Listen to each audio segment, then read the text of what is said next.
ఏదైనా ఒక కేసు జరిగినప్పుడు దాని గురించి సాక్ష్యాధారాలు సేకరించే అధికారం సంబంధిత ఇన్వెస్టిగేటింగ్ ఏజెన్సీకి ఉంటుంది.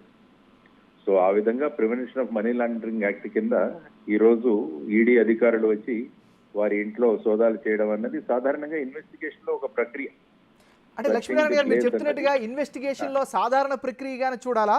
ఎందుకంటే కవిత గారికి సంబంధించినటువంటి అడ్వకేట్ వచ్చి కోర్టులో దీనికి సంబంధించినటువంటి ఇది ఆర్డర్ ఇచ్చారు, ఇలాంటి సమయంలో విచారణ జరుగుతున్నారు, ఇది ఎంతవరకు కరెక్ట్ అనేలాగా ఒక క్వశ్చన్ మార్క్ ఇచ్చారు. సో అట్లాంటి విషయాన్ని కొద్దిగా క్లారిటీ ఇస్తారా సార్? అంటే ఏదైనా స్టే విధిస్తే అది వేరే విషయం.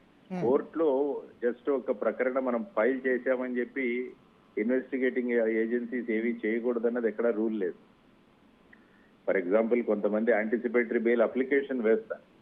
అప్లికేషన్ వేసిన తర్వాత కోర్టు సంబంధితులకు దాని మీద స్టే విధిస్తే, లేకుంటే ఇన్వెస్టిగేటింగ్ ఏజెన్సీకి ఈ మ్యాటర్ ఏదైతే ఉందో అది డిస్పోజల్ అయ్యే వరకు అరెస్ట్ చేయొద్దని ఆ విధంగా ఆర్డర్స్ ఇచ్చేప్పుడు, జ్యుడిషియల్ ఆర్డర్స్ ఏవైనా ఉన్నప్పుడు ఆ ఇన్వెస్టిగేటింగ్ ఏజెన్సీ ముందు ఏదైనా స్టెప్స్ తీసుకోవాలంటే దాని మీద అవరోధం ఏర్పడుతుంది.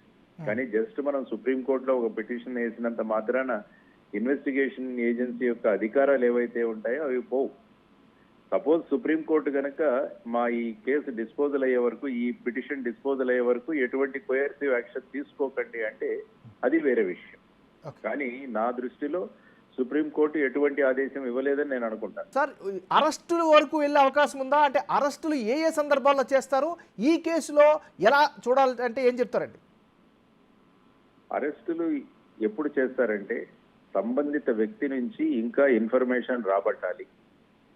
సపోజ్ ఆ వ్యక్తిని మనం సమన్స్ ఇచ్చి పిలిచిన తర్వాత ఆ వ్యక్తి మనకు సహకరించి అనేక విషయాలు తెలియజేస్తే అప్పుడు అరెస్ట్ చేయాల్సిన అవసరం ఉండదు.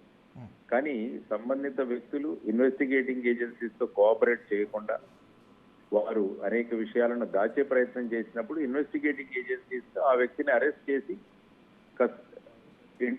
కస్టోడియల్ ఇంట్రాగేషన్ అంటాం, ఆ విధంగా చేసే దానికి కూడా ఇన్వెస్టిగేటింగ్ ఏజెన్సీస్ కి ఆ విధమైన అధికారాలు ఉన్నాయి.